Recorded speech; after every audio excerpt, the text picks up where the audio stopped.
Franklin County Commissioners meeting, July 31st, 2018.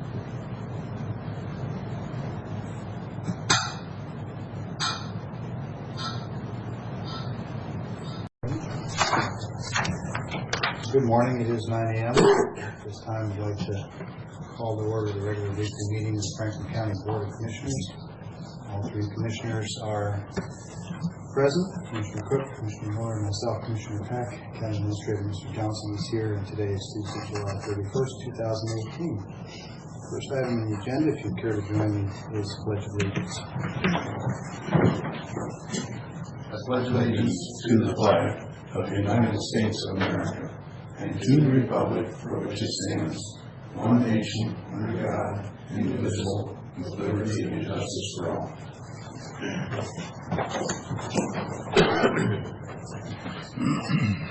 It probably won't upset anybody, but my voice may give out part way, and if it does, then we'll probably have a short meeting. Next item is the approval of minutes. Unless there are comments, corrections, or concerns, they can stand as approved. Are there any inputs, comments, or concerns from the board? I move to approve the minutes, June 24th.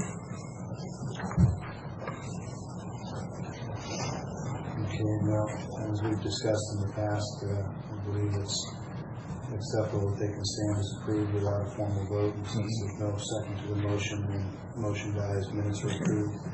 Next item, 905, is proposed text amendment to the Franklin County Code.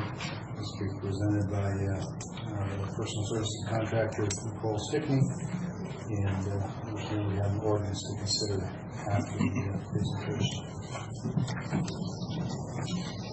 Good morning. Good morning. Thank you, Mr. Chairman. Good morning, Commissioners. This is pretty straightforward. This is something we filed under number TC 2018-01, which the Planning and Building Department has processed as a text amendment to the Development Code for Franklin County. So this impacts Section 16, which is subdivisions. Title 16 rather, and there's several different chapters and sections that we've identified where it says that, is that better? Okay, that Mylar is necessary in order to go to the auditor's office to record binding site plans and short plats and long plats. And given recent technological changes in the world, there is good reason to discontinue that practice and just require folks to just put these items on paper for signatures and for notarization and everything else, take it to the auditor's office, have them scan it and record it, and then they don't have to store it. Mylar is also quite expensive and a little difficult to deal with sometimes. So again, this is just simple changes to a number of different areas that we've identified in the code to change that requirement. There's a potential for cost savings to the county. Also, I do believe that folks in the development world will welcome this change so you don't have the expense of printing a Mylar anymore. One other change that we've put in there is that we used to require a number of paper copies to come in with applications for subdivisions.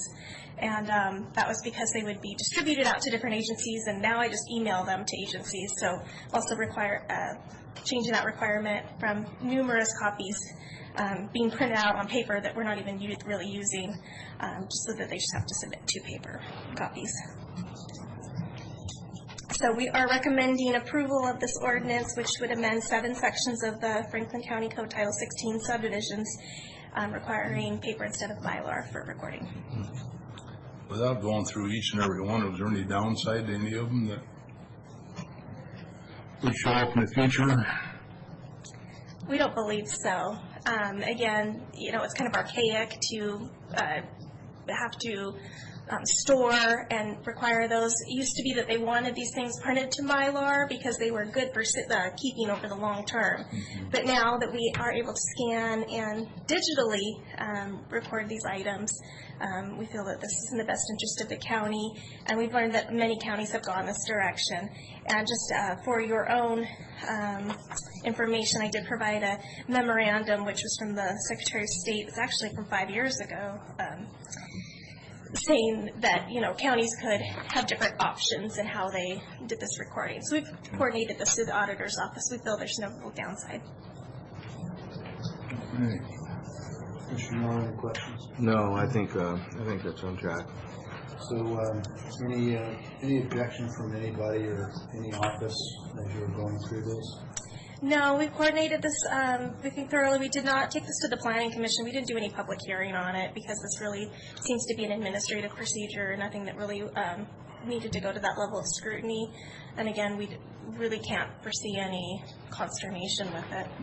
I agree with your assessment that it doesn't need to go to the Planning Commission, but I want to, two things. One, under the coordination, you note with whom it was coordinated, but it doesn't tell us what their position was. So for future reference, it's always appreciated if it says, they concur or no objections, or just something that I presume that if you've got them down as coordination and there's an issue, you would tell us. Yeah. But it makes for just a little bit more complete record as well. I'll do that next time. They did actually initiate this request. The auditor's office did, yeah.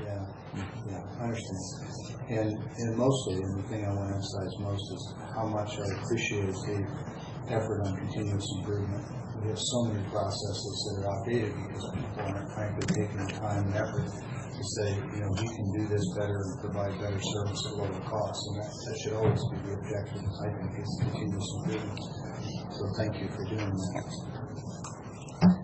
Okay, if there are no other comments or questions, a motion would be in order to approve, disapprove, whatever your recommendation. Mr. Chairman, I would move for approval of Ordinance 5-2018, amending the Franklin County Code.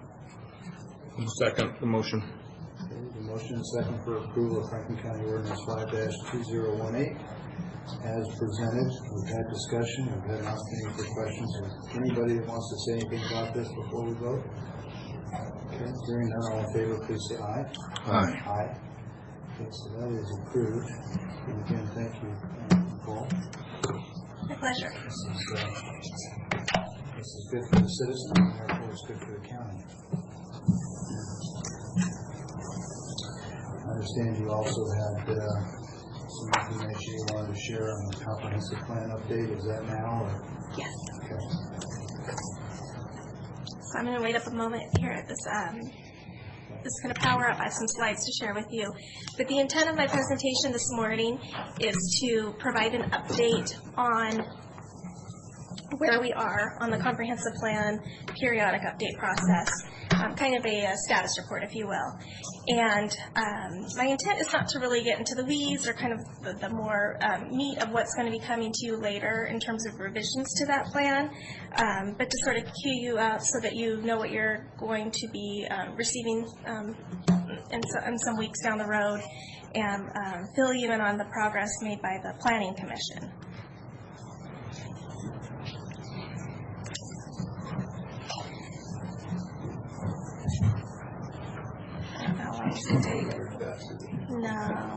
No.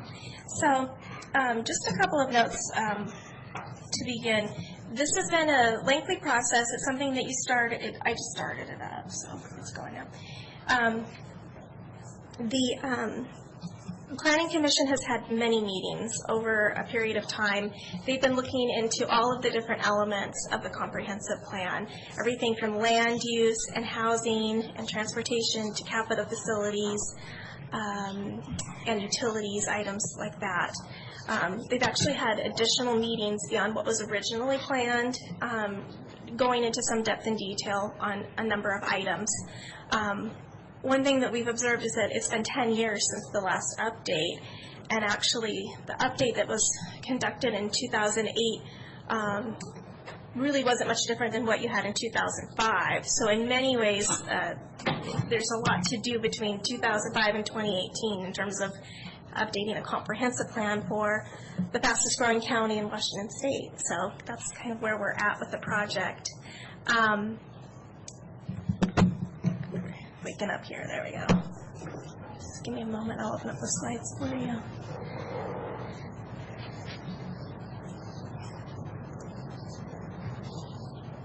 It's really been I'll just say for me, it's been very wonderful to be able to work in both capacities for the county, helping you with your long-range planning as well as your short-term planning.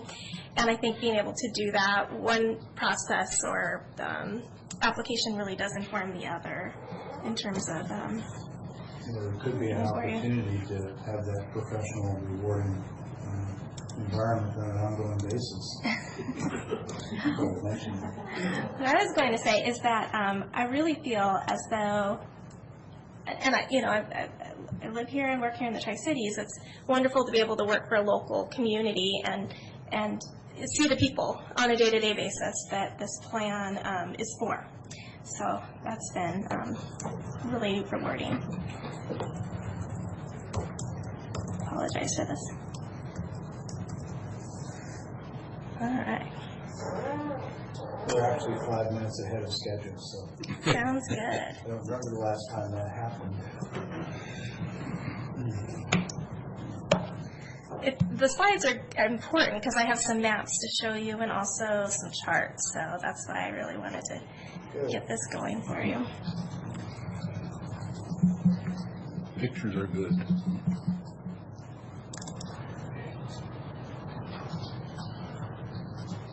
So as a reminder, we started this process, I think last fall, and one of the things that the county first did was pass a public participation plan.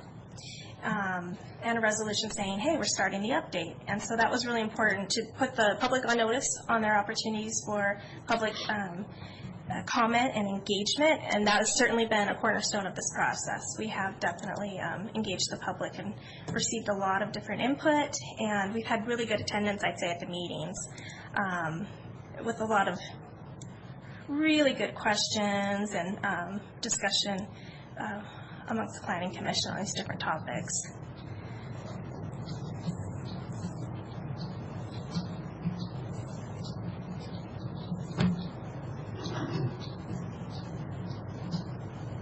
Okay. So just to back up a moment to remind you, the intent of the update, it is a required periodic update through growth management. One of the key things that we're doing through this is identifying the urban growth areas for all of the incorporated cities in the county, and I'll get to that a little bit more in a moment. I mentioned that really the plan is updated for the last 10 years or maybe even 13 years, depending on how you look at it.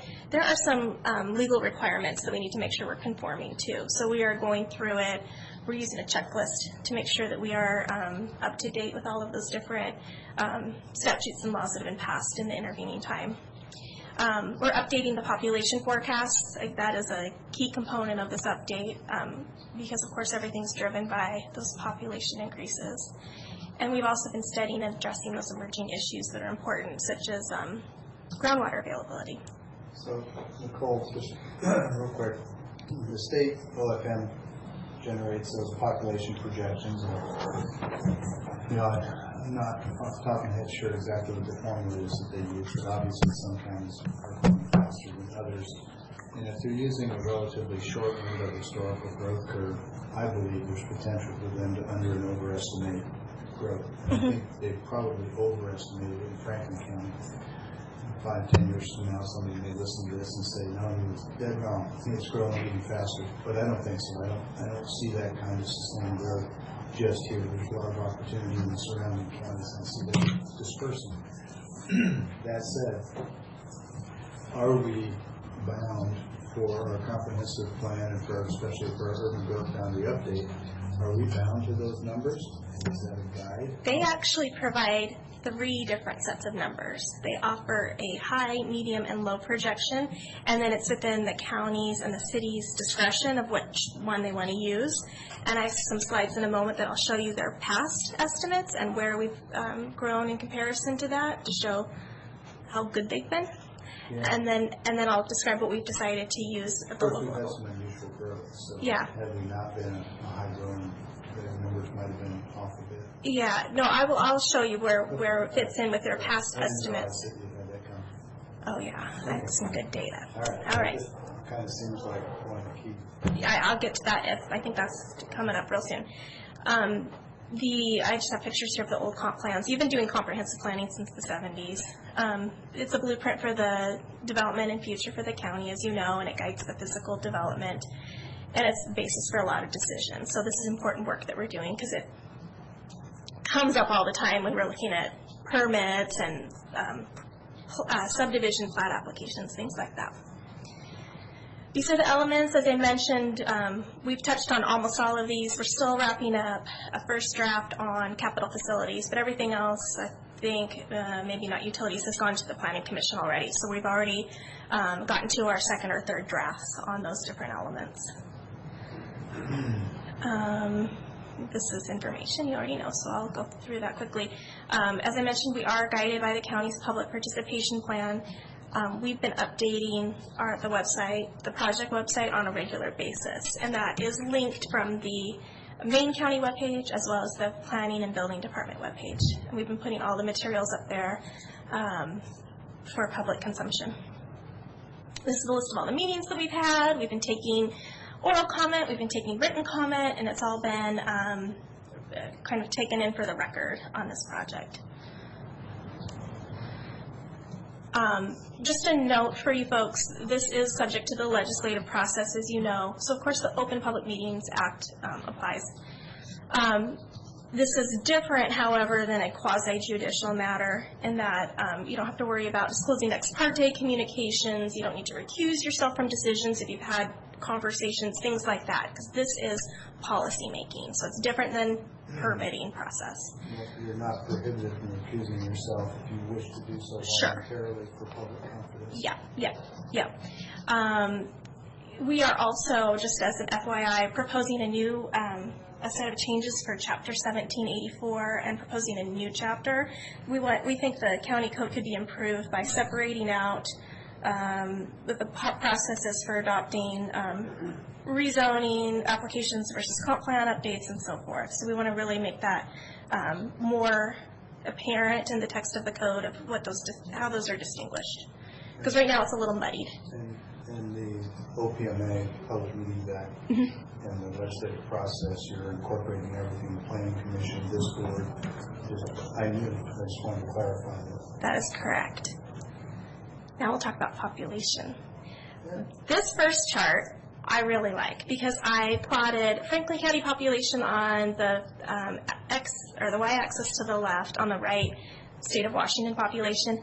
And as you can see, from the 60s till about 2000, Franklin County was really trending in terms of growth rates with the state.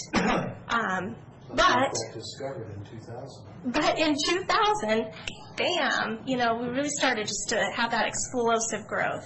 And county has grown to a population of about 90,000 now, really outpacing the statewide population rate of change. This just shows the intersecinal estimates of where the different cities and also unincorporated Franklin County, and so you can see Pasco is plotted at the bottom. They've really been rapidly increasing in population, and then the others are more steady. But of course, all the growth has been in Pasco, yeah, that pushes the county number up. Okay, this is the forecast, and I'm going to use the pointer. Oh, they don't shake too much. So this shows these are actual numbers through 2017. And then I'm showing these different population estimate, or projections, OFM releases them every 5 years. So in 2007, 2012, and then most recently, December 2017, we got these sets of numbers out.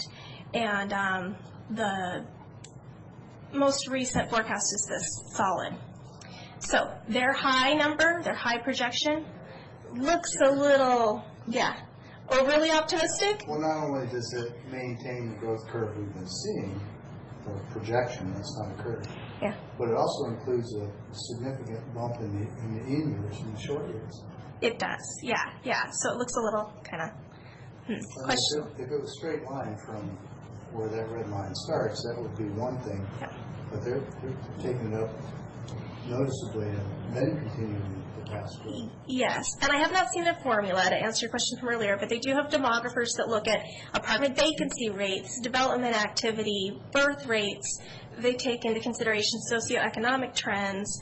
One thing we do know about Franklin County, a lot of young families here, so that is something that is definitely driving the population increase. So in any event, as you can see, this low number is also kind of crazy, maybe, because it's showing that we'll have less population than we already have now. So we really like this middle estimate, which is the mid-series or medium series estimate. And so that is the path forward that we've elected to take for this, or we've proposed to take for this comprehensive plan update, working in concert with the cities. And we had a meeting with them to talk about it. So that just kind of shows those different forecasts and where we are. So let me ask you kind of a chicken and egg question. What do you think is the initiator or the driver? Is it the availability of affordable quality housing, or is it demand for affordable quality housing? Which one's coming first? Because obviously there's a demand response. So when I look at these lines, are we generating all this growth because we've been doing a lot of development and there's a lot of housing available that's attractive to people? Or are we building all those houses because there's pent-up demand? I think yes and yes. Okay. That's fair. Yeah, it's interesting, and again, this is where this is tough work because we do not have a crystal ball to predict exactly what's going to happen and what we need to anticipate for. But we do need to come up with the best guess and go with that, and so that's kind of the challenge here is just figure out a sober, realistic estimate and then use that.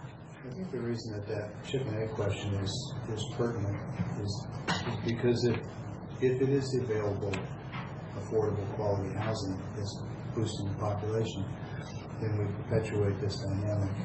And if it's not, if it's demand driven, it just speaks to how you do your planning. It's clear that there's lots of nice places to live in Richland and Kennewick and West Richland, and there's some benefits to the growth. There's also some challenges. I like the idea of assuming that it's some of both because you're guaranteed to be wrong, but you're mitigating the margin of error.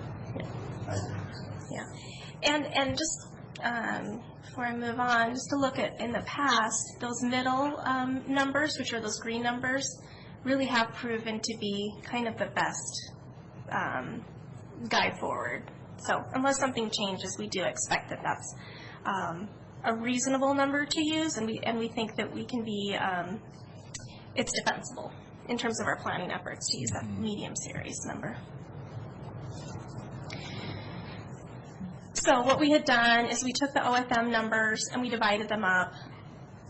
So we're allocating not the delta, not the increase in growth, but the actual final population numbers that are expected for each of these different, 5-year increments.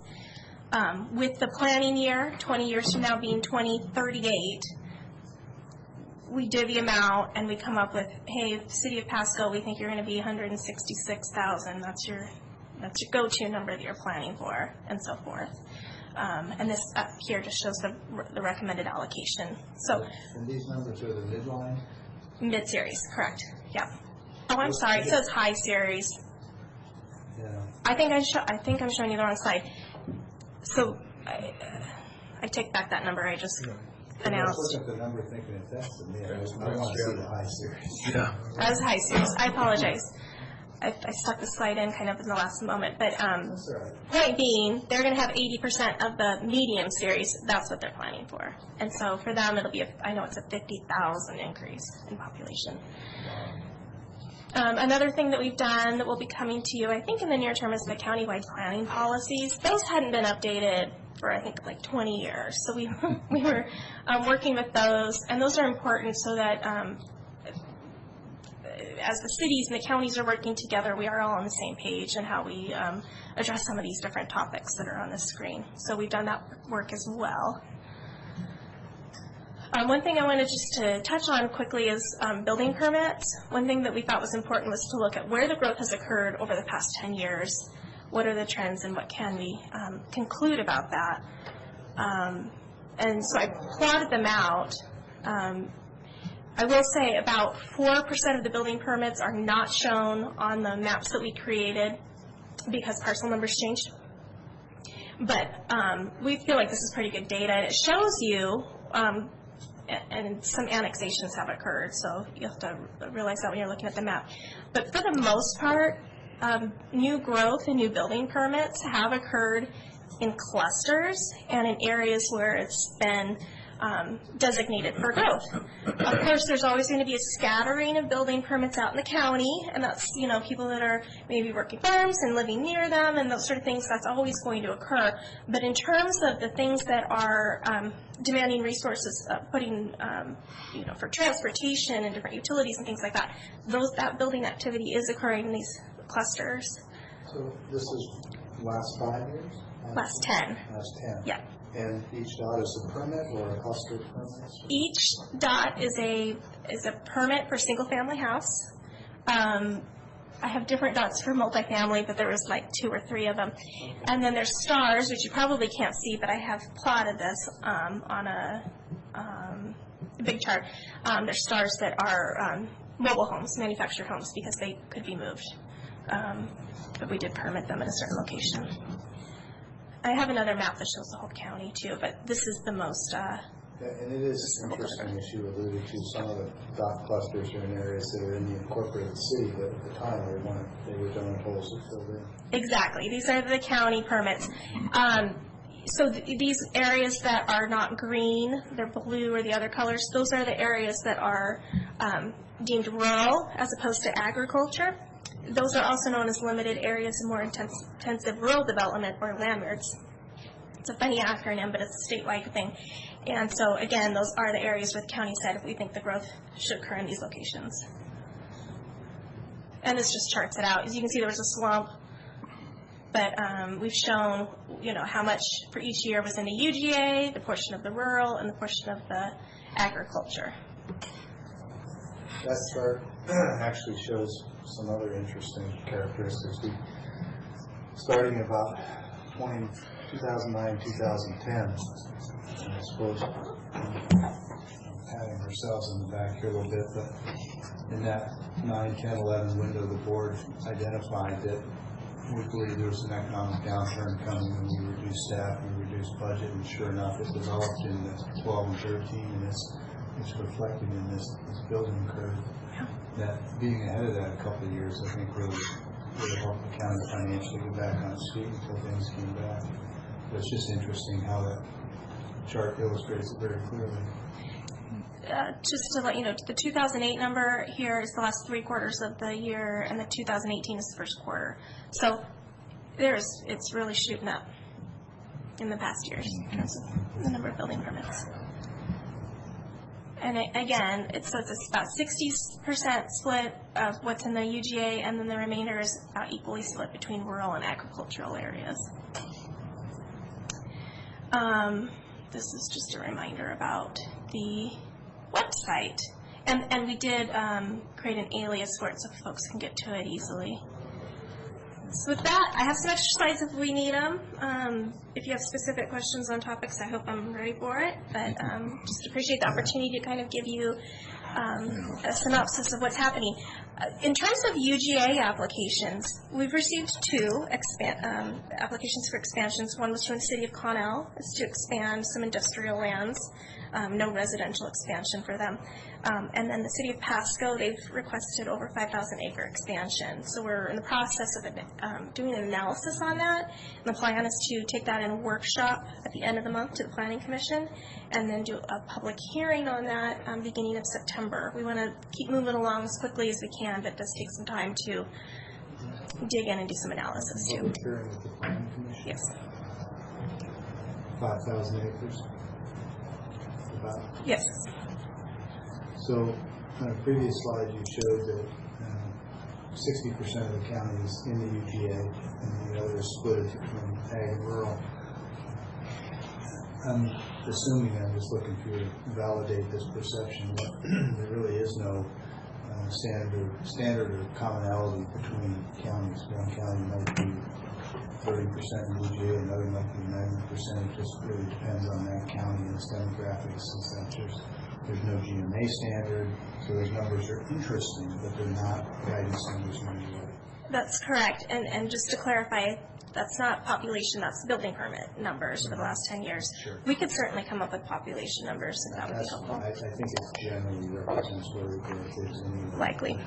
I just didn't want the slide to be misinterpreted as some sort of a guide that we should be 2/3 this or 1/3 this. It's unique to every county.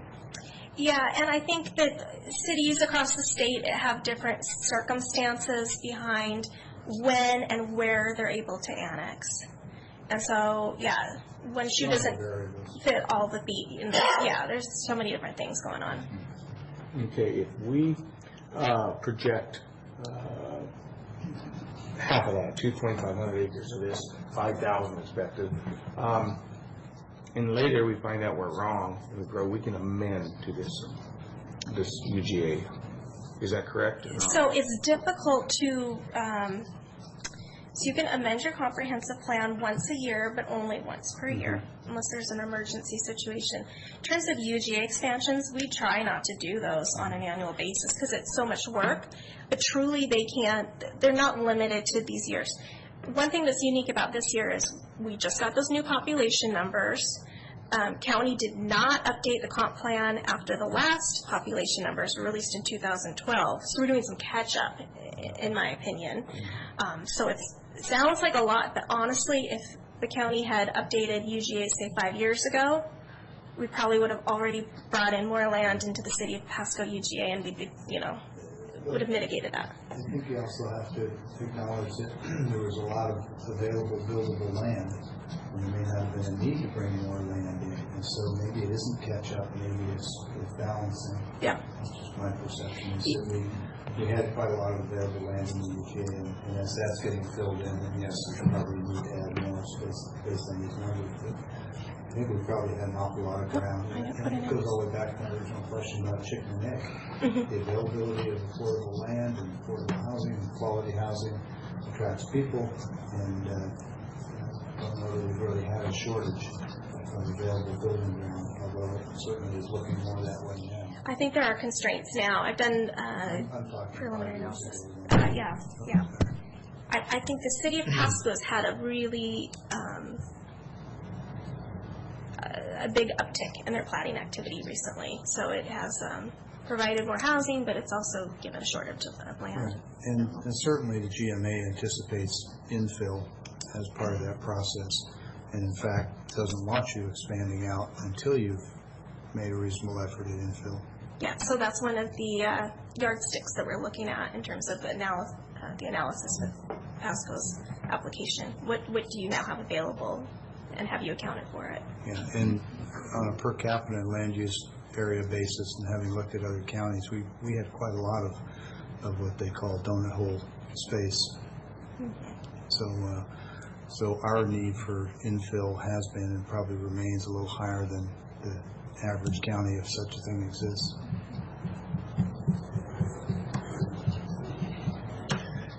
You said you had some other slides? I just have backup slides in case you guys asked me Oh, certain okay. questions, but you haven't asked those yet. So. Well, what are the questions we should be asking? I anticipated that you might ask me about the Hearst decision. No. Cool. Happy to discuss it, but that's a separate topic. That is, no pun intended, a really deep well. Yeah. Happy to schedule it anytime you want to come talk about it, but that deserves its own time. Okay. Well, thank you. Wonderful. Thank you very much. Appreciate it very much. So I'll be back in the future with this project as we bring it further down the road. Just one other thing for forward-looking folks. What's the next step in the process in terms of a significant public meeting or process? What's next? So we're still determining how to process these UGA applications, and while still keeping pace with the other work that we're doing. Really what we'll do is continue, we have a really good mailing list, letting folks know and putting it on the website when we're having different workshop meetings on the different element chapters. And then, as we get closer to the end, we'll be issuing SEPA. People will be able to comment on that. We'll be doing public hearings on the text and proposed map amendments and everything else, and then it'll be forwarded on to you. So we're really kind of at the tail end at this point. There's a lot of work that's been done.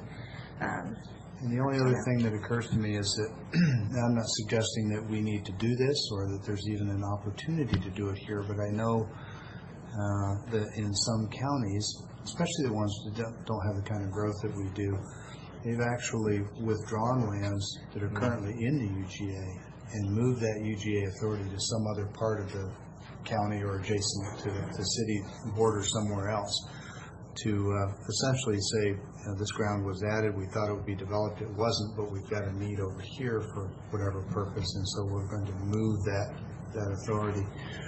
And I don't know if that's something we've looked at. I'm not suggesting necessarily that would apply in Connell, but sometimes if you get pushback from, say, the Growth Management Hearings Board or somebody, that's a default position. Well, if you don't think we should add that much ground in that area, then we can take some unproductive ground over here, take it out and move it. It's complicated, as you well know, but Yeah, to your point, the City of Pasco's request actually does include a removal of about 40 acres or so, if I remember correctly, of industrial land on the northeast side of the I'm city. sorry, I'm going to guess that's out toward the east end. Northeast end, And one thing, once I mapped it, I realized that's also in one of the airport overlay zones. So there's some good benefit in taking that out from that perspective as well. Right. City of Connell, I had a conversation with them just last night, and there is some ground that a landowner is going to request to be removed. I had told them before, you should de-annex it first and then take it out of your UGA, and now we might kind of rethink that strategy. It may be fruitful just to do it all together, since they have a request. Okay, well, great. What part of the city is that, Nicole? In Connell, the very north end, so further north than the corrections center. Okay. Ag land. Okay. Okay, thank you once again. Great. No, thank you. A lot of good information, and you finished early. Woohoo. 2 gold stars. Okay. The next item, I'm guessing, may have some visitors on this topic. Before we go there, I want to make sure that the people who might be interested are here. Is anybody here for the deviation request from design standards? You are? Okay. I'm just thinking if the applicant or anybody who's got a personal interest is scheduled for 9:45 and it's 9:37. Anybody see any reason for us to wait? We'll go ahead and move on with it. Okay. All right. Great. So next item on the agenda is the deviation request from Franklin County Design Standards for construction of roads and bridges. As I recall from our previous meeting, we tabled this item to bring it back, and we did that for the purpose of giving the applicant time to confer with adjacent landowners once it became apparent that the additional area for the road required didn't necessarily require it to be developed, just that it be kept clear. And there's a hope that the adjacent landowners would agree to some form of an easement with that new understanding and the fact that it wouldn't actually be built on, just be kept clear. And I'm just going to kind of take a wild guess and say we probably don't have the answers back from those landowners yet, because one of them I think is a corporation. And if that's the case, then I'm going to recommend that we table it again till the end of the month to give them more time. But go ahead, Matt. You took the words right out of my mouth. Okay.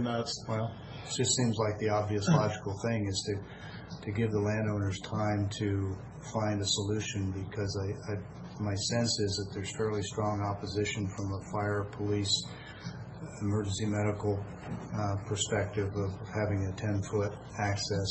I think there's a real concern about that, and my guess is that everybody is hoping that the adjacent landowners will agree to a clear zone, and we can all move forward and help these folks with their road. yes. Is that pretty much it? Yeah, that is pretty much it. Okay, well, I didn't mean to steal your thunder, but No, it seemed pretty obvious. No, I appreciate it. And on the 1 month, in my head, just trying to go through the process, speaking on behalf of landowners, I did speak with Sally Carpenter on Wednesday, July 25th. She gave me the update. I was going to recommend the same thing, 1 month, looking at August 28th. But And the truth is, there really isn't any limit. We could table it almost as long as we need to. You don't That's like what I was gonna say, just leave it open, because I would like to. to recommend doing that, because I know that it's a process, and then once that process, they can work that out with the adjacent landowner, then there's the recording of documents, preparing documents to be recorded, and so I'm not real comfortable with leaving it completely open-ended, but I could certainly go for a longer period. we could certainly return on this date, if it pleases the board. 90 days, 120 days, I mean, keeping in mind that if it doesn't get done, it can simply come back in, or we can put it on the agenda, and we can extend it again. I just really don't like the notion of having a pending action out there without a date certain for us to look at it again.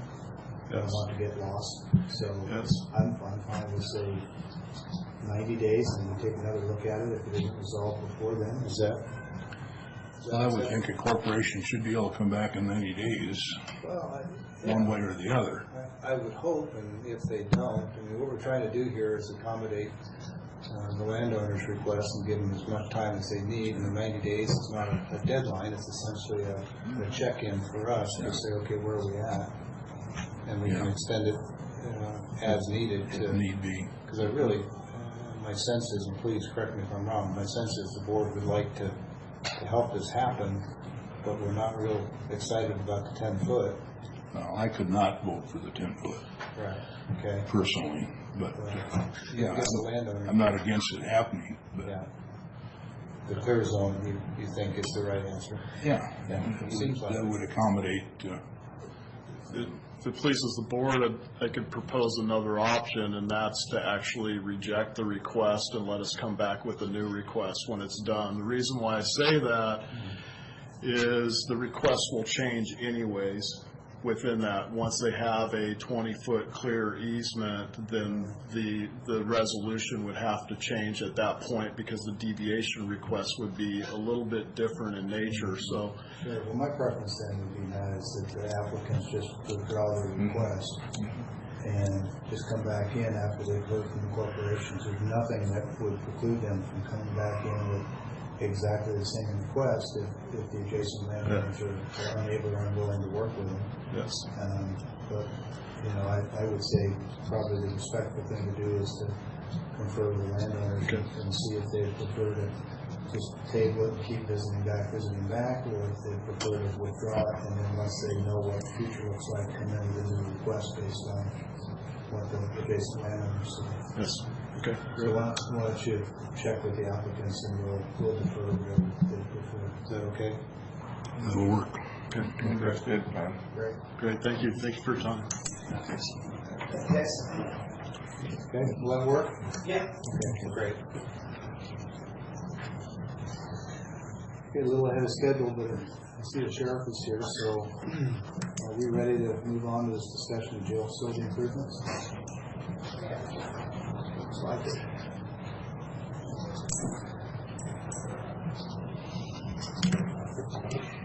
Come on up and join us, please.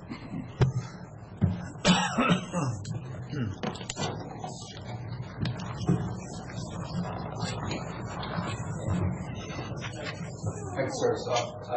This is a culmination of a request that the board considered a few weeks ago. We were required to post notice of this in the Franklin Graphic for 2 weeks, and we have done not received any negative feedback to suggest that this is not an appropriate course of action. But as you know, we are working on a fairly strict deadline to try to get some improvements made in the jail before the end of the year, when we have our review with the judge overseeing the class action litigation that we decided.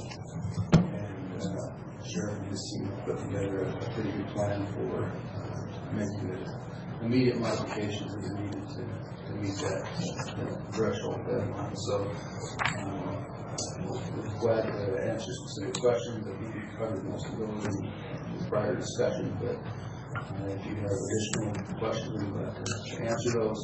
But the bottom line request before the board today is to authorize the use of $400,000 from our reserve fund for modifications in the Holdings and jail facility. Comments from the board? I guess I just have one, Jim. What's relocation of IT assets and retrofit? What does that entail? It's the computers, right? So sitting in the old master control room, for some reason they installed the motherboard of the computer system right in the middle of that space that's actually needed to be used for monitoring of inmates. You know, the corrections officers been able to use that for location to do computer work and those type of things. So it has to be moved for L&I purposes, because it sounds like a jet landing. So we need to remove it to relocate it, and then at the same time, it's actually in need of upgrades in order for cameras and security and all those type of things. So while we're doing that, we're just going to upgrade that so we don't have to go backwards after it's relocated. Okay. Right. I just want to make sure the pod upgrades are in the old facility or the new facility. They're in the old still. The pod upgrades are in the old facility, which will create bed space in order to basically manage inmates in a more efficient and effective manner. But that also, just so you know, I mean, when we're done, we're going to have to go into all the new jail construction and modify and do a little bit of painting and some of those type of things in order to bring them into an accreditation type of compliance. And 7 pods, there's only 7. Yeah, and that's 7, and that's in the old part of the jail, the central part of the jail. Right. Yep. I guess go ahead, do you have something else? No, go ahead. I just had one observation, comment, and that is that the more efficient we are with these funds, the more able we are to continue to fund what we know are additional improvements coming. And my perception is that your team over there has been really good about stretching these dollars as far as they realistically can from speaking to the things, the work that's already recently been done.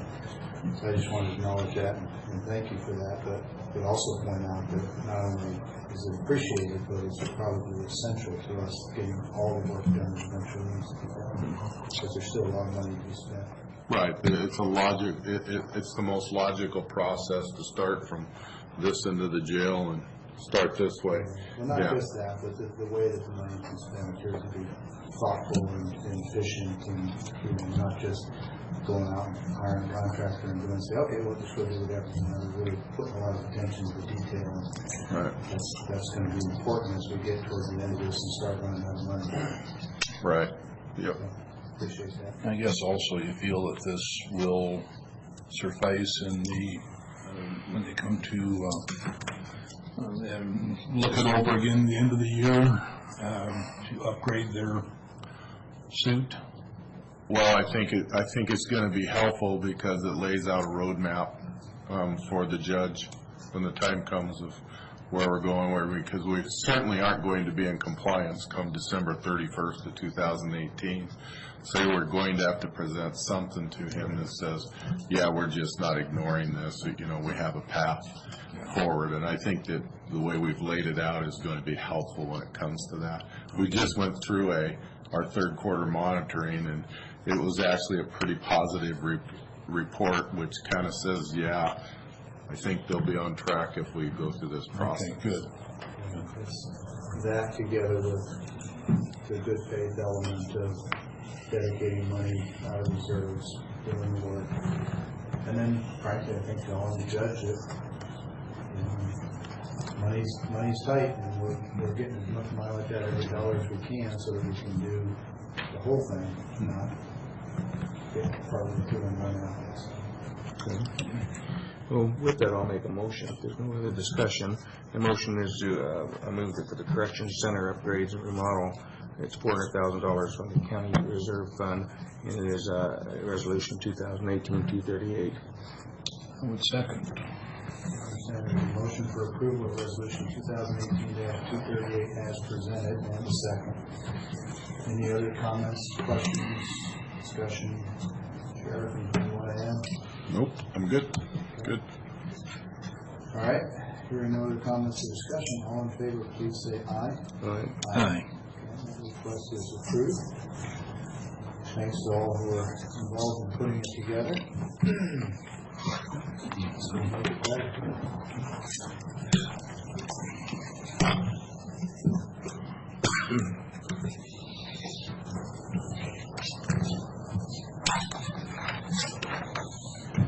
Okay, we're well ahead of schedule, but we have two opportunities today for public comments to be the first of them. Anybody from the general public that wants to meet with the board and discuss anything that's county related, please come on up to the microphone right here. Sure, come on up here. You're not required to give us your name and address, but we certainly appreciate at least knowing if you're a Franklin County resident, so we know when you're dealing with one of our bosses.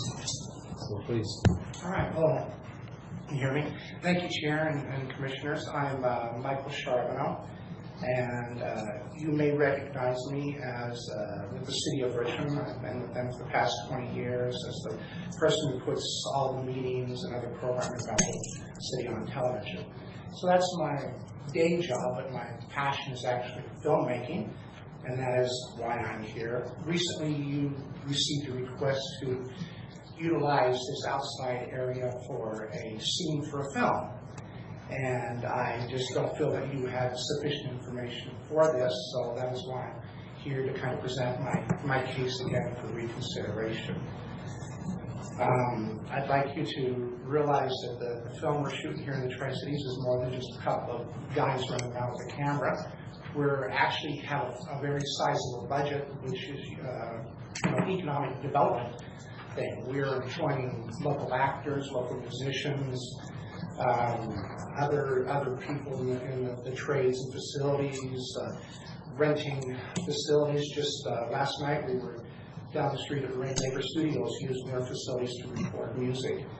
And all in all, we're using this area to kind of showcase the Tri-Cities, because you don't really get an opportunity to see actual feature-length films here in the Tri-Cities, and definitely don't get the opportunity to actually get paid for your trade in the arts community, and that's what this is all about.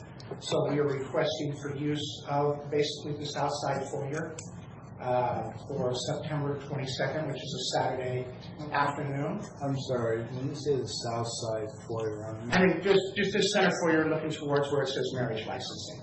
Because the scene is basically two characters who are getting married. So they're waiting basically to get married and having a discussion outside here.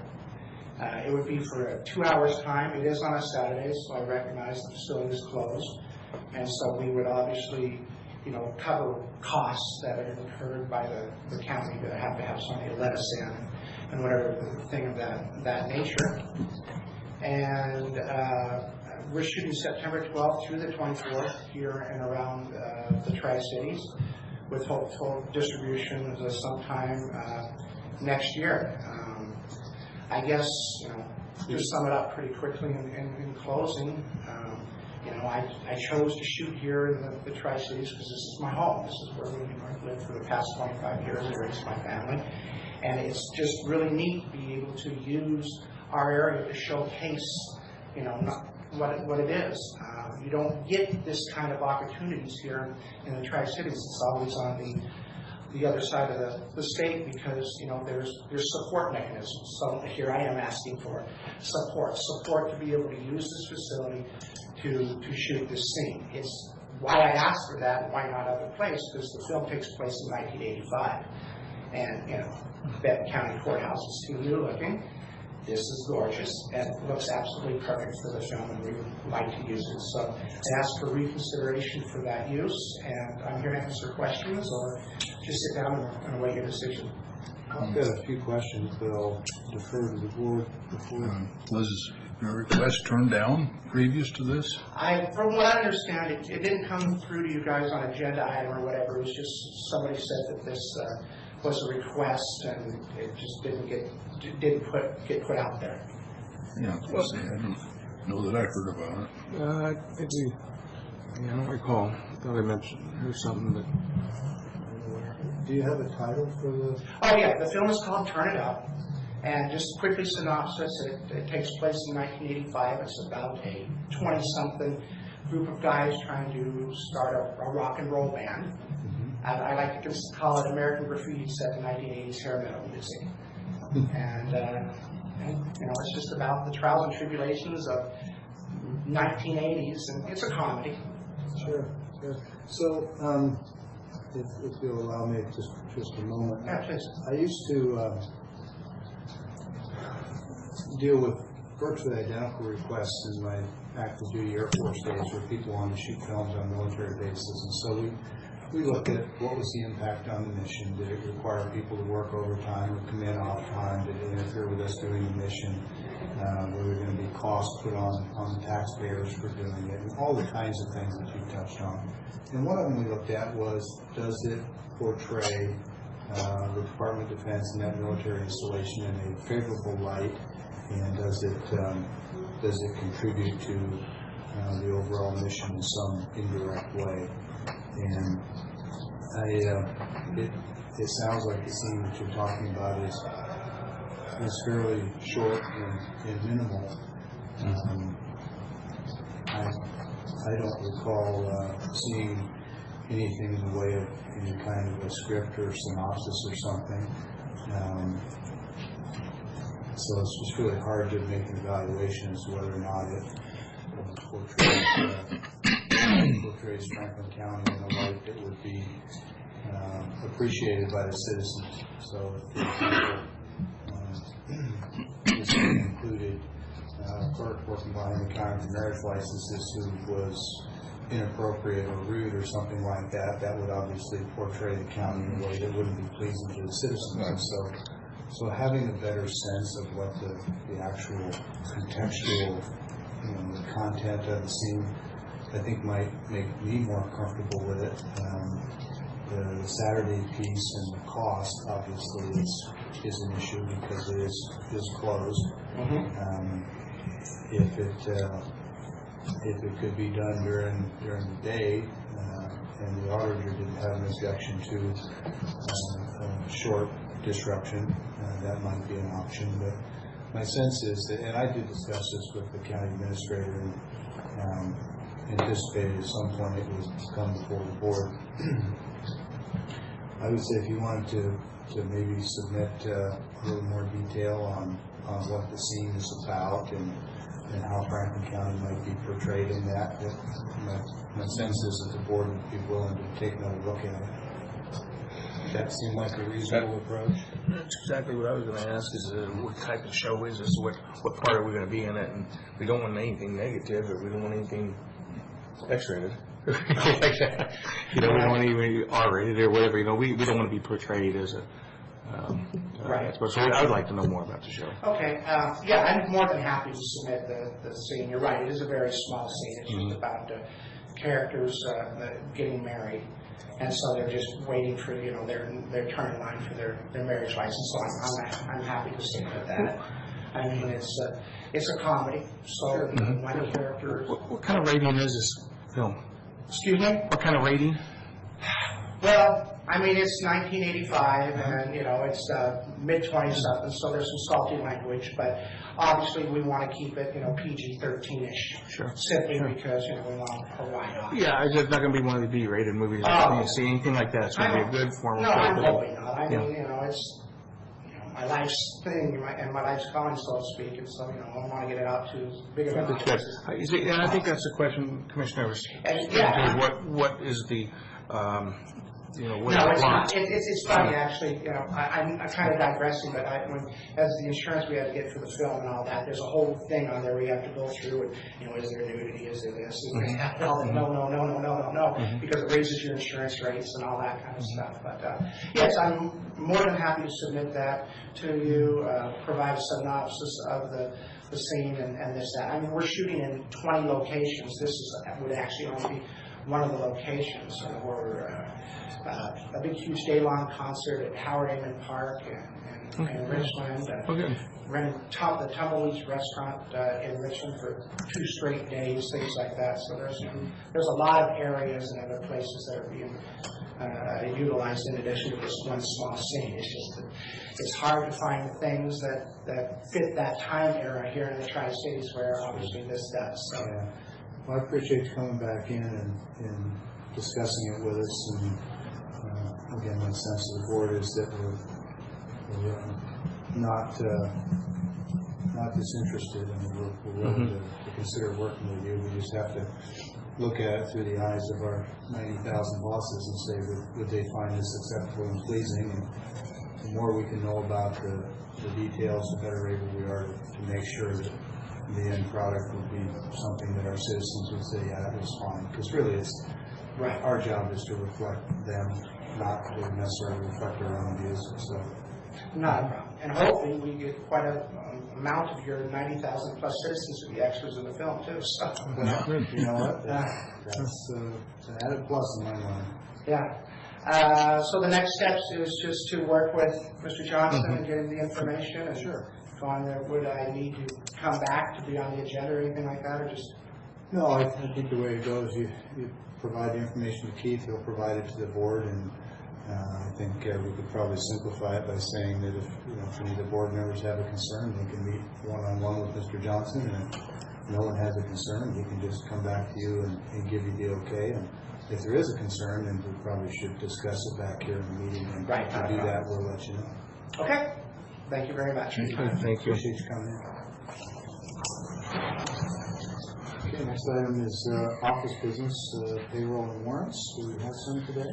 We have two in front of us this morning. I move for approval of the fund expenditures. There's a dozen different items: current expense, crime victims, jail commissary, ending homelessness, etc. Bottom line of those 12 items is $503,729.47. And Keith has reviewed them, and Mr. Beaton and Rosa Gomez have signed off. Okay, I will second the motion. Motion and second for fund expenditures as presented and read into the record. Any comments, questions, or concerns? Hearing none, all in favor, please say aye. Aye. Aye. Aye. Second and final, I move for approval of fund expenditures for county roads and motor vehicle. Bottom line of those two items is $159,709.50. And Mr. Burkhart has approved it and prepared by Rahul. Okay, I'll second the motion. Motion and second to approve the county roads and motor vehicle as presented and read into the record. Any comments or questions? All in favor, please say aye. Aye. These are approved as well. I think that takes us to the consent agenda. We have 7 items today. Are there any items that any commissioner wishes to pull for separate consideration? I'd like to move our motions, consent agenda 1 through 7. I'm sorry. Appreciate that. Commissioner Cook, anything you want to pull? No, sir. Okay. So we have a motion for approval of consent as presented. Is there a second? There is. Okay, we have a second. Any discussion? All in favor, please say aye. Aye. Consent agenda is approved as presented. You wish to sign documents now or move on to office business? We can do either. It's no. Okay, so let's sign after the meeting so that we don't hold people up here more than we have to. Next item is administration office business. Mr. Johnson, I know I've got one item here. Do you have any?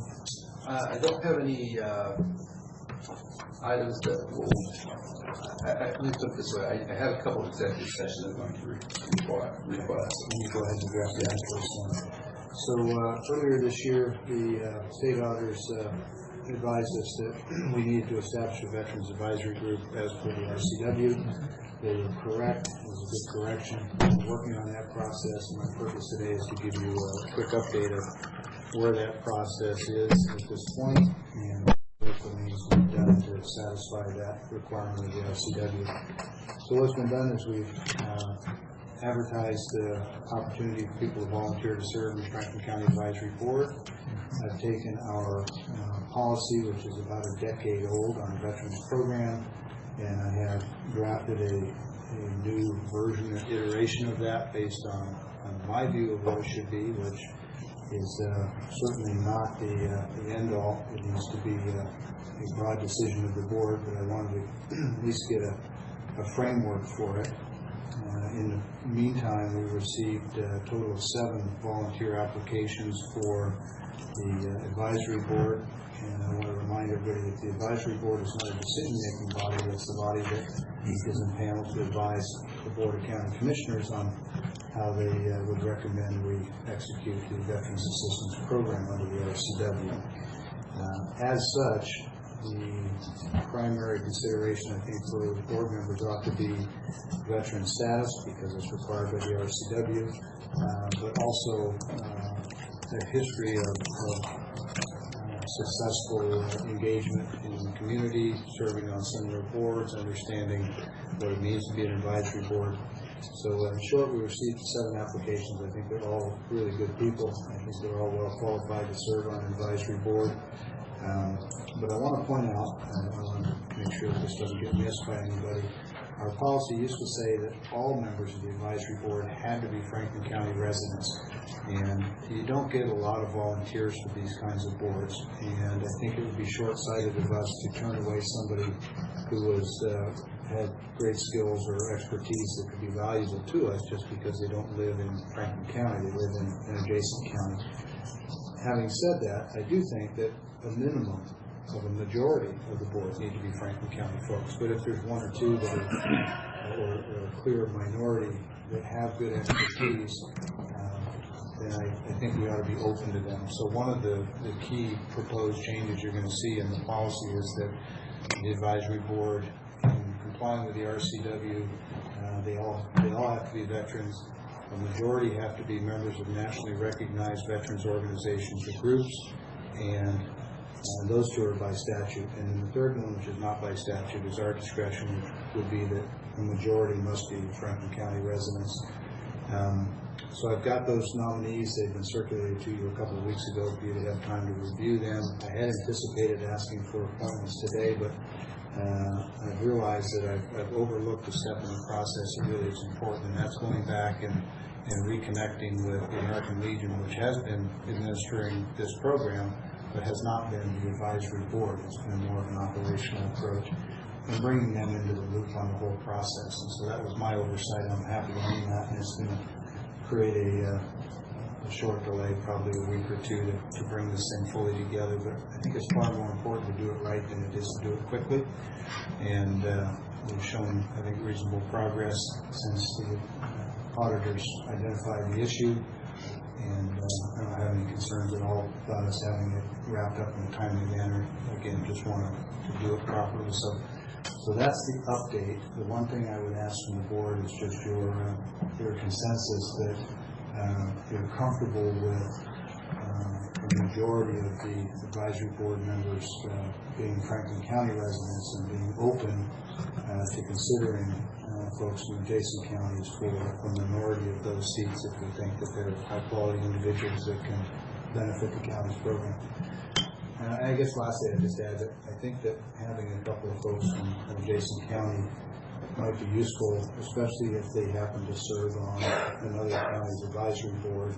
It gives us some crosstalk and some ability to compare between the 2 counties and keep us consistent. Yeah, that was my thoughts right there, is if we did bring in adjacent counties, it'd benefit to bring in a member of their, because it was talked about a number of years ago as far as double dipping, and there was really no way of our American Legion to know what was happening in Benton County. Right. There was So no double dipping, you mean applicants for assistance getting benefits here and across the river and getting them back and forth. So Yeah. you're reading my mind about the crosstalk And they, at that time, they were trying to put up some kind of a database of names, and I don't think there was ever anybody that pushed it hard enough to get that done. So there was no way of cross-checking that, which would be easy to do. Right. I think there was a perception, at least for a time, at least in my mind, that the American Legion was fulfilling the role of advisory board as well. And because they were not duly appointed, whether we thought they were or not, the fact is they didn't fill the square required under the RCW. So, appreciation to the state auditors who pointed that out. This is why we pay them money, is to help us improve our process. So I think it's all good. We're moving in the right direction, and I'm going to make an effort to get a couple more Franklin County volunteers to serve, to make sure that we've got a solid majority of Franklin County people. Appreciate your support and patience as we go through this process and get this done right. As you know, as a retired military guy, I'm kind of focused on making sure we get this right. So I think it's really important. And this application is on the website for this board? I believe it is, yes, and it was also advertised publicly. Frankly, we got most of the nominations by going out and calling people and saying, are you interested? Do you know anyone who is? And from experience that it's not always easy to find volunteers for these positions, and I'm frankly pretty impressed with the crop of applicants that we have. They're all appear to be really accomplished individuals. So, any questions? Feel free to let me know, or working through Keith to avoid an out-of-session discussion on a county business topic idea before we go to the meeting. We don't want to do that, but you can run it by Keith and I can get him the information. And I'll be back within a week or two to update you and hopefully have a bow tied around this. There is one other thing I meant to say, and I missed it. I did a draft, a shell of a new policy, but I intentionally stopped short of making it 100%. I'd say it's probably 60%, and it covers all of the RCW requirements. But the local discretion kind of components, I intentionally didn't dig in too deeply because, frankly, that's why we're setting up an advisory board, is for them to recommend to us, and I don't want to hand them the policy and essentially say, here's what we want, give it your rubber stamp. I want them to engage and tell us what they recommend. I got another question. Is Benton County, do they allow Franklin County people on there? I think it's a fair and reasonable question. Candidly, my answer is I don't know, I don't really care. But it is a legitimate question. I just, it doesn't change my thinking about it, whether they do or not. But I just don't know the answer.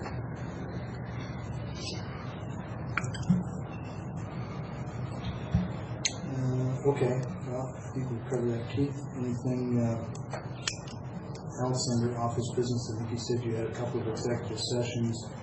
Are you anticipating the need for board action following either of those? The first one I will ask for some board action after that. There'll be some public discussion and board action. Okay.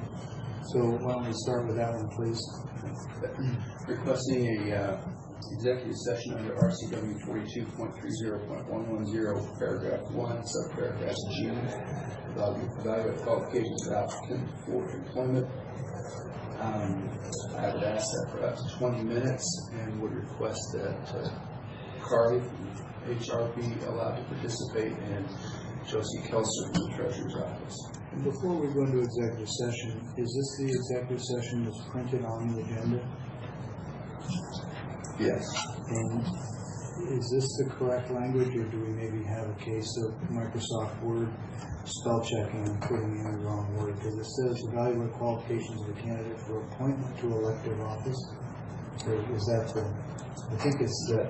It's just an evaluate qualifications of an applicant for employment. For employment, okay, so it looks like it was a Microsoft Word auto spell check candidate for...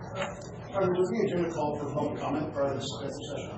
I've been waiting patiently for that time. Well, it does look like I skipped over that. I was inadvertent. Happy to go back and do public comment. Sure. Just continue with sharing. Yeah. Okay, thank you. So I'm Matt Bean. I'm actually doing this as the Franklin County Auditor. It's unfortunate, and I have to apologize to the three of you gentlemen, as well as anybody listening, that really the status of the situation here in Franklin County has got to the point that we don't confer the way we should. My original request is actually just for some clarification on the fund balance. on our policy. In other words, if the board could speak to the impact of the decision to take the money out of our reserve, which I understand the reason for it, but vis-a-vis our obligation to meet our reserve. And so I wonder if someone could, the calculation or what. I know we have a BIPIN, I think, budgeted, as well as this, I don't think was budgeted.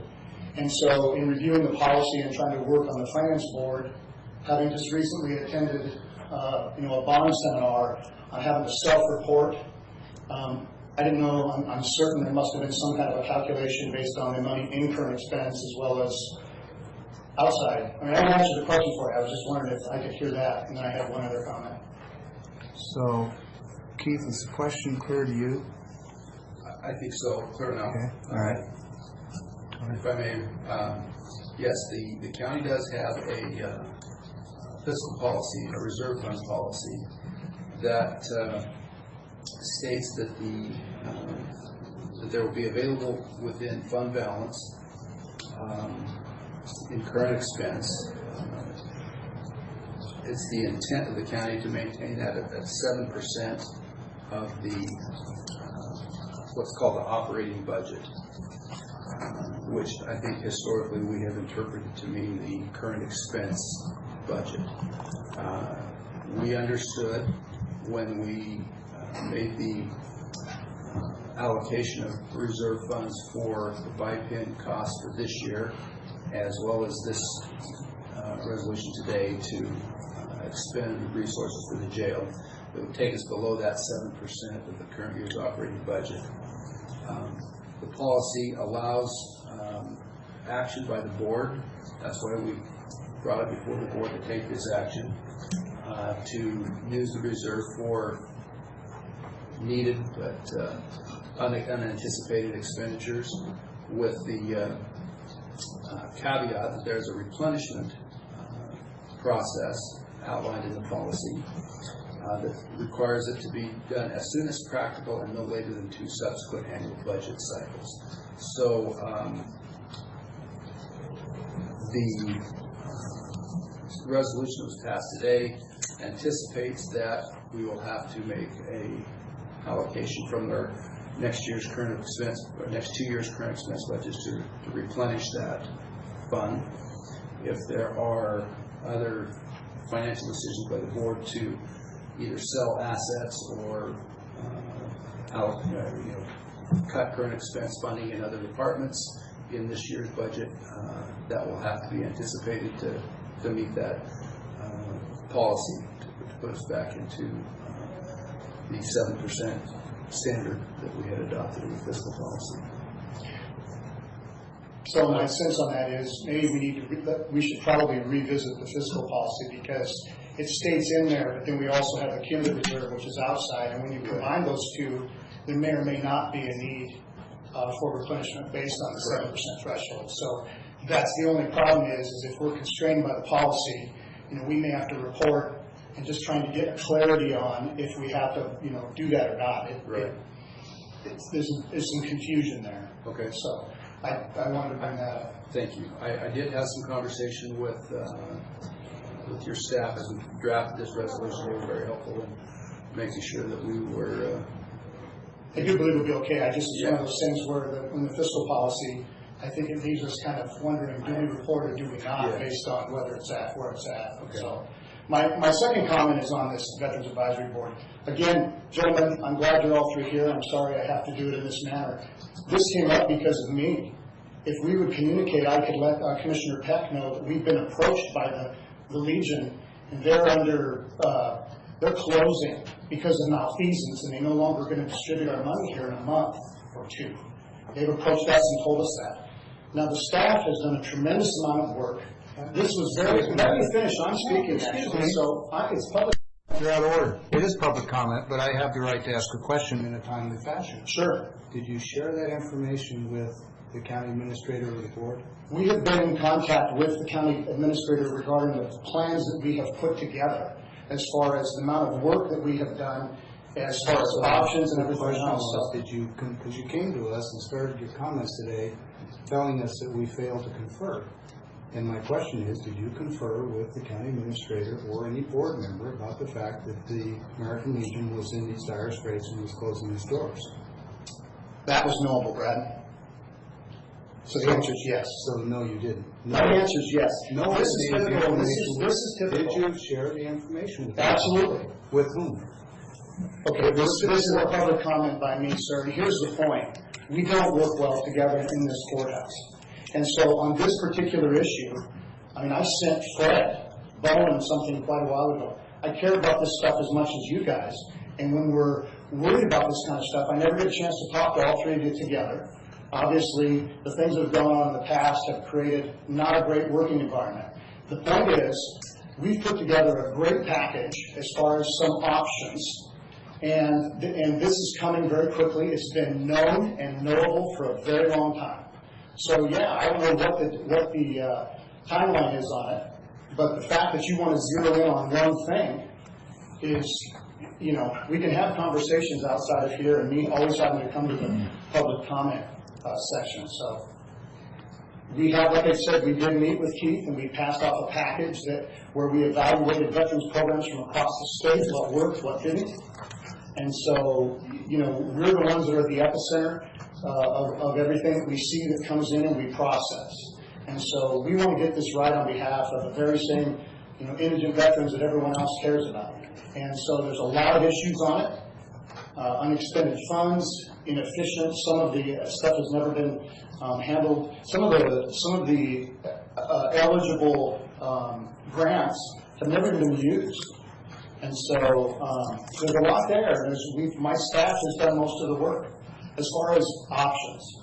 And so we are, you know, I'm glad we're moving quickly on it, and I appreciate it.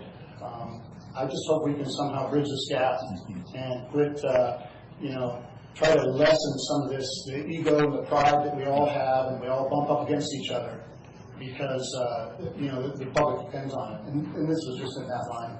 So I appreciate that.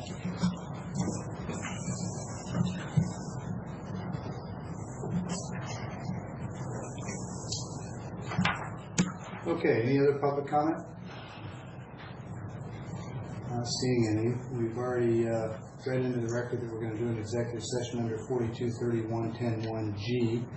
There's been a request for a short break before we go into those executive sessions, which is convenient to give us time to clear the room. So it's 10:21 now. Why don't we go, or 10:22? Why don't we take a break until 10:30, and at that time we'll convene for an executive session. Perfect.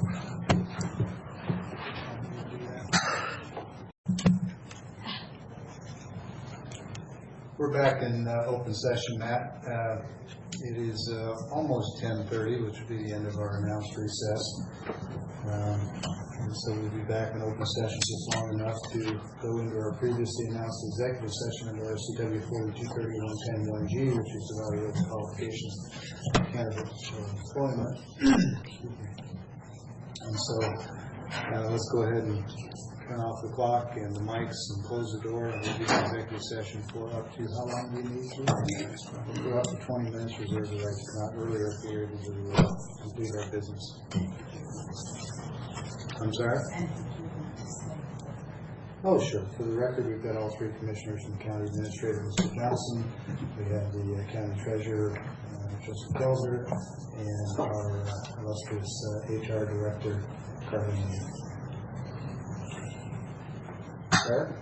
Who's waiting for this? I'm done. I kicked out and the new one in. Anybody out there we need to wait for? No. I don't think so. So we've completed our executive session. Microphones are on. We're back on recording. I think we came out a few minutes early, but our work was done.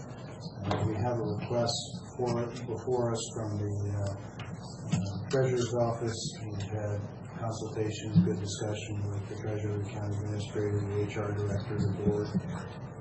And the request for the record is for what's the correct name of the position and title?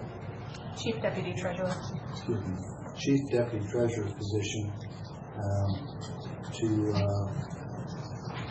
reach a decision as to whether or not we would support a minor deviation from policy to allow a new hire identified candidate to come in as a 17-4 where under the policy normally they come in as a 17-1. We've had a good discussion about the qualifications of the specific individual, the changing nature and demands of the position, the market demand for people with these skill sets. And so without getting into specifics of individuals by name, I think all the board members have had an opportunity to form positions. So at this time, I would request input from the board or consensus to either approve or decline the request from the treasurer. I can approve the request. Commissioner Miller? I also will side with approving the request. Okay, and I do too. So it's unanimous, and there's your consensus. Bring us paperwork next week, and we'll sign it and make it official. Thank you. Thank you. All right, thank you. If he accepts. If the individual accepts. Okay, so another executive session that we need? Yes. Okay. I'd like to request an additional executive session up to 30 minutes under RCW 42.30.110, paragraph 1, subparagraph G. Review performance of the public employee. Would ask the board, myself, and Sean Sant, prosecutor, and Jan Johnson, chief civil deputy, be allowed to participate. Okay. Is the door still open there? No, I just wanted to make sure it was open so that we were compliant with the Open Public Meetings Act. So it is approximately 10:52 coming up. And how much time do we need for this? I would suggest up to 30 minutes if possible. Okay, so at 10:52, we'll go into executive session for up to 30 minutes. We reserve the right to come out early for the purpose and for the RCW read into the record just now by the county administrator. And so with that, let's please close the door, turn off the recording, and we'll go into executive session. Okay, it is approximately 11:23. We've completed our executive session in the allotted time. Had a brief delay there waiting for the machinery to come back up and get the recording started. Mr. Johnson, do we have a need for additional executive sessions from your standpoint? Not from my standpoint, no. Okay. I am going to ask the board for up to 20 minutes executive session for the same topic as the last one, which is 4231.10.1 G to review performance of a public employee. It's a similar topic, but I want to take a little different approach, and I want to provide some autonomy for certain members. So I think I'd like to ask our legal counsel to stay and ask Mr. Johnson and the clerk to excuse us for a few minutes, and we'll go into executive session for up to 20, but I anticipate it won't take nearly that long.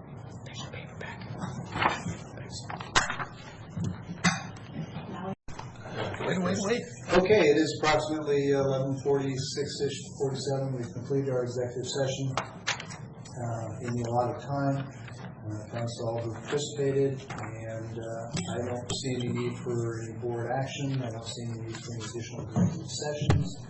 But if anybody has anything they want us to address before we adjourn, please say so now.